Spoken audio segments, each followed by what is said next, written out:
परमार्थ से बड़ी कोई सेवा नहीं है। अपने लिए तो सब करते ही हैं, चींटी भी करते हैं, कुत्ते बिल्ली भी करते हैं अपने लिए, लेकिन दूसरे के लिए जो करता है उसको परमार्थ कहते हैं। और जिसमें कोई स्वार्थ नहीं होना चाहिए, निस्वार्थ निर्बल की असहाय की सेवा करना ही हमारा परम धर्म है। एक माँ बेटा थे, बहुत गरीब थे बेचारे, बहुत गरीब। तो माँ ने कहा कि बेटा हम ऐसे ही रहेंगे क्या जीवन में, हमारी ये गरीबी कभी दूर नहीं होगी। तुम ऐसा करो कि एक संत हैं, बता दिया कि उस गांव में एक संत हैं, वो बताते हैं, उनसे अगर कुछ पूछा जाए तो भविष्य की बताते हैं और वो हमको कुछ कर्म भी बताएंगे जिससे हमारी गरीबी दूर हो जाएगी। तो बेटे ने कहा कि ठीक है माता, मैं जाता हूँ वहाँ पूछ करके आता हूँ। तो उस माँ का जो पुत्र है वो चल लिया और पैदल के मार्ग पे कई दिन लगे थे रास्ते में। तो चलते चलते रात हो गई एक गांव के अंदर। गांव में एक किसान था, उससे कहने लगा वो भैया मुझे जो है वहां जाना है, ऐसे ऐसे उस संत के पास जाना है, क्या रात्रि का विश्राम आपके यहाँ प्राप्त होगा। तो किसान ने कहा कि जरूर, मेरे यहाँ आप निश्चिंत विश्राम करो और भोजन की व्यवस्था भी मेरे यहाँ ही रहेगा, निश्चिंत होकर के करो। अब उस रात्रि को उसने उस किसान के यहाँ पे विश्राम किया। किसान ने पूछा कि कहाँ जा रहे हो, बताया कि मैं ऐसे ऐसे संत के पास जा रहा हूँ कुछ पूछने के लिए। तो वो किसान कहने लगा कि भैया तुम एक बात मेरी भी पूछ के आ जाना। तो किसान ने कहा, उसने कहा कि क्या बात पूछ रही है, कि मेरी एक बेटी है, मेरी एक पुत्री है, और वो पुत्री जो है जब से जन्म लिया है ना 15-16 वर्ष की हो गई, वो बोलती नहीं है। तो उनसे पूछ के आना कि मेरी बेटी क्यों नहीं बोलती। तो उसने कहा कि ठीक है जरूर पूछ के आऊंगा। चल दिया। अब चलते चलते फिर दूसरे दिन फिर जो है रात्रि हो गई। तो रात्रि में उसको एक संत का आश्रम मिला। संत महात्मा थे जंगल में, वो कुटिया दिखाई दी कि चलो आज यहाँ संत के पास में ही रात्रि व्यतीत कर लेते हैं। तो उस संत के पास में गए और कहने लगे कि महाराज मुझे उस जगह जाना है, तो आपके यहाँ मैं विश्राम चाहता हूँ। संत ने कहा कि निश्चिंत होकर के करो। रात्रि में उस संत के आश्रम में उसने विश्राम किया। अब संत ने कहा कि तुम कहाँ जा रहे हो, बताया कि मैं ऐसे ऐसे वहां जा रहा हूँ। तो उस संत ने कहा कि एक बात मेरी भी पूछ के आ जाना। क्या बात पूछनी है, कि मेरी ये बात पूछना कि मेरा मन जो है भजन में क्यों नहीं लगता। मैं भजन करने बैठा हूँ तो मेरा मन जो है चलायमान हो जाता है, इस बात को आप पूछ के आना। तो वो वहां से चल दिया। अब तीसरे दिन फिर जो है एक जगह रात्रि हो गई। जंगल में ही एक किसान ने जो है अपनी कुटिया बना रखी थी। किसान जो है अपने खेत पे ही रहता था, तो वहीं उसने आश्रम बना रखा था। तो रात्रि में उस किसान के पास में वो व्यक्ति रुका, कहा कि महाराज मुझे वहां जाना है, आज रात्रि में विश्राम कर लूं।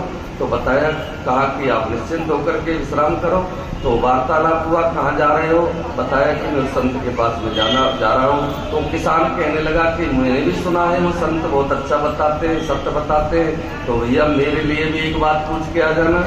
कौन सी बात पूछी, कि ये जो मेरा खेत देख रहे हो ना, इस खेत में चारों तरफ तो फसल होती है, जबकि मैं पूरे खेत में अन्न डालता हूँ, बीज डालता हूँ, लेकिन ये जो बीज का जो भाग देख रहे हो ना, ये उजड़ हो गया है, इसमें कभी फसल नहीं होती। क्या कारण है इस जगह में फसल नहीं होती, ये बात मेरी पूछ के आ जाना।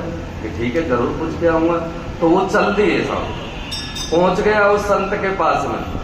अब दूसरे दिन संत ने उसको बुलाया और कहा कि देखो कोई भी व्यक्ति हमारे पास में आता है तो हम जो है एक बार में केवल 3 प्रश्नों का उत्तर देते हैं, 3 बात बता सकते हैं, उससे चौथी बात नहीं बताते, एक बार में। और उसने सोचा कि 3 बात तो मुझे उनकी पूछनी है, फिर अपने लिए।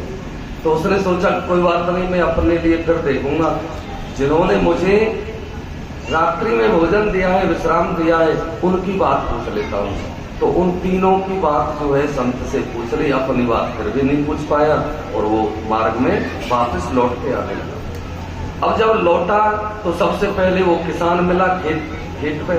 तो उस किसान ने कहा कि भैया तुम पूछ के आए मेरी बात। उनकी हाँ जरूर पूछ के आया।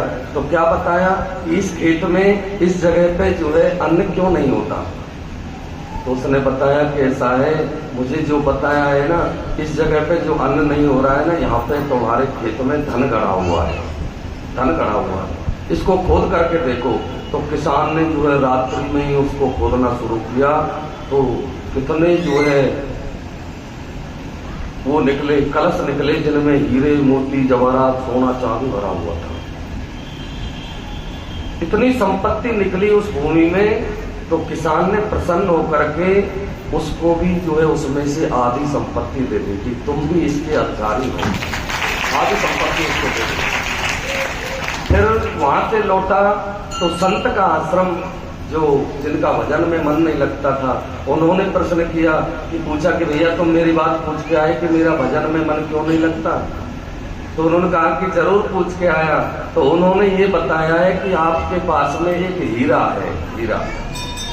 जब तक वो हीरा तुम्हारे पास रहेगा तब तक तुम्हारा मन जो है उस हीरे में लगा रहेगा, भजन में नहीं लगेगा। इसलिए संत ने कहा कि फिर ठीक है, अगर ऐसी बात है तो इस हीरे को मैं तुम्हारे लिए प्रदान करता हूँ। वो संत ने वो हीरा उसको दिया, आप ले जाओ, मुझे क्या मतलब हीरा से, मैं तो भजन करूंगा, मेरा तो भजन ही हीरा है। और उसको हीरा की प्राप्ति हो गई। फिर लास्ट में वो जो किसान जो गांव में जिसने पूछा था कि मेरी कन्या क्या नाम है बोलती नहीं है, उसके पास पहुंचा। उसने पूछा कि आप पूछ के आए मेरी कन्या क्यों नहीं बोलती। तो उन्होंने बताया कि तुम्हारी कन्या जिसके साथ में उस कन्या का पाणी ग्रहण होगा ना, विवाह होगा, वो पति उसके जिस दिन सामने आ जाएगा ना, उसी दिन वो कन्या बोलने लग जाएगी। इतने में वो कन्या आ गई उसके सामने और उसका जो है वो बोलना शुरू कर दिया। उन्होंने उसके सामने वो कन्या आ गई तो बोलना शुरू कर दिया। तो उस किसान ने धूमधाम से उसके साथ में अपनी कन्या का विवाह कर दिया और बहुत सारा जो है दिन दहेज दिया। अब वो प्रसन्न होकर के जो है पत्नी के सहित लौट रहा है। इसका मतलब क्या होता है कि जो परमार्थ की सोचते हैं ना, तो भगवान उसको फल अपने आप प्रदान करते हैं। इसलिए अपने स्वार्थ की तो सब बात करते हैं, परमार्थ करना चाहिए जीवन में। जीवन में जिसके परमार्थ नहीं है उसका जीवन शून्य है, पशु पक्षियों जैसा है। मनुष्य के शरीर को इसलिए तो दुर्लभ बताया है, ये परमार्थ भी कर सकता है, ये भगवान का भजन भी कर सकता है, ये भगवान की प्राप्ति भी कर सकता है। इसलिए दुर्लभ देह का जो है सदुपयोग जीवन में हमको करते रहना चाहिए। तो संत कहते हैं कि ध्यान रखना कि ये जो जीवन है ना, ये जो संसार जो देख रहे हैं, ये कुछ भी साथ जाने वाला नहीं है। केवल साथ ले जाएगा वो आपका भजन जाएगा साथ में, क्योंकि पत्नी भी साथ निभाएगी केवल मकान तक। पत्नी साथ निभाएगी केवल मकान तक, और ये संसार वाले छोड़ देंगे शमशान तक। और पुत्र भी साथ देगा केवल अग्नि दान तक, और तुम्हारा अंत तक जो साथ निभाएगा, जो भगवान के पास जाएगा, तुम्हारे ना अपने सब टेंशनों को भुला करके जो है यहाँ पर भगवान के चरणों में अपने मन को लगाया। यही जीवन का सार है। बार बार हम तो यही कहेंगे, धार्मिक आयोजनों में, सत्कर्म में, परमार्थ में अपने जीवन को लगाओ, तभी हमारा कल्याण होगा।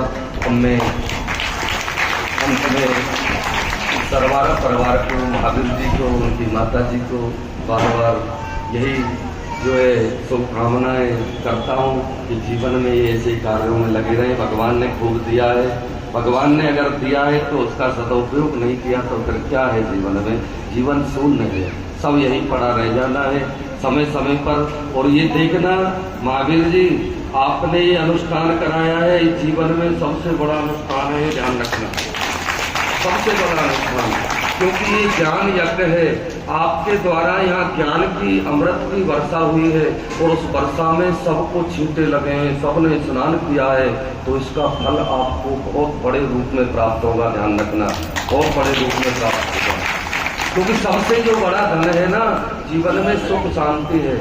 जिसके घर में सुख शांति नहीं है, कितने भी जो नोट बिछे पड़े हैं, कोई लाभ नहीं है उनका। उन नोटों का लाभ क्या है जब मन में अशांति बनी हुई है। और हम देखते हैं कि घरों में 90% घरों में अशांति फैली हुई है। 90% घरों में अशांति फैली हुई है। क्यों फैली हुई है? कि उन घरों में सबके जो है पितृदोष लगा हुआ है। ये ध्यान रखना, पितृदोष। पितृदोष क्या है? पितृ ही हमारे माता पिता ही पितृ हैं। और माता पिताओं का जो सत्कार नहीं हो रहा है, उनकी पूजा नहीं हो रही है, उनका निरादर हो रहा है, उनको पीड़ित किया जा रहा है, क्योंकि माता पिता के अंदर तो जो भगवान ने ऐसी ममता बना दी है, मोह रूपी ममता, जो बेचारे ना किसी को बता सकते हैं, ना कहीं जा सकते हैं, वो कष्टों को भोग रहे हैं। लेकिन ये ध्यान रखना, माता पिताओं को जो पूजता है ना, सबसे जो है प्रथम जो देव है वो माता है। माता की जरूर पूजा करनी चाहिए। हमने ये अनुभव किया है, क्योंकि हम तो हर घरों में जाते रहते हैं, महावीर जी के यहाँ भी पूजा करने जाते हैं, तो महावीर जी की माता हम देख करके पता लग जाता है कि इस घर में माता पिताओं की सेवा हो रही है नहीं हो रही, अनुभव हो जाता है देख करके। तो हमने देखा है कि महावीर जी की पिताजी तो रहे नहीं, लेकिन माता जी की सेवा होती है, वो सदैव जो है प्रसन्न रहती हैं, और उसी के फलस्वरूप महावीर जी के घर में सर्व आनंद है, किसी वस्तु की कमी नहीं है, सर्व आनंद है। और ऐसे ही आनंद मंगल कामना हम इस व्यास मंच से करते हैं, आप सबके लिए करते हैं। इसलिए निश्चिंत ध्यान रखो, माता पिता जो घर में बैठे हैं ना, अगर उनकी आपने सेवा नहीं करी ना, उनको निराश कर दिया, उनको रुष्ट कर दिया, तो पितृ दोष लग जाएगा, आपके जीवन में कभी सुख शांति की प्राप्ति नहीं होगी। ये ध्यान रखना। सूर्य की पूजा करने से पहले पिता की पूजा करो। सूर्य पिता ही सूर्य का कारक होता है, इसलिए पिता को पूजो, माता पिताओं को पूजो, उसके बाद में आगे जो पूजा करेंगे तो वो पूजा आपकी फलीभूत होगी। अन्यथा आप कितने भी मंदिर में जाकर के नाक रगड़ो, माता पिता अगर दुखी हैं, घर में देवता घर में विराजमान है, घर में नाग न पूजिए, बाहर पूजन जाए। जब तक माता पिताओं को नहीं पूजोगे, उनको प्रसन्न नहीं रखोगे, भगवान भी प्रसन्न नहीं होने वाला। इसलिए ध्यान रखो, जीवन में गांठ लगा तो माताएं जो अपनी सासू जी का आदर नहीं करती है ना, जीवन में कभी कल्याण नहीं हो सकता है। ध्यान रखना, सासू ही सबसे बड़ी देवी है। अगर आपने पूजा नहीं करी सासू जी की, तो आगे आपको भी सासू बनना पड़ेगा, और वो चरित्र जो है आपके आंखों के सामने प्रत्यक्ष में आएगा। ये ध्यान रखना, यही हमारी पद्धति है, इसको जीवन में जरूर अपनाएं। और बार बार अंतिम शब्दों में मैं सबको बधाई देता हूँ। आप सभी का कल्याण हो।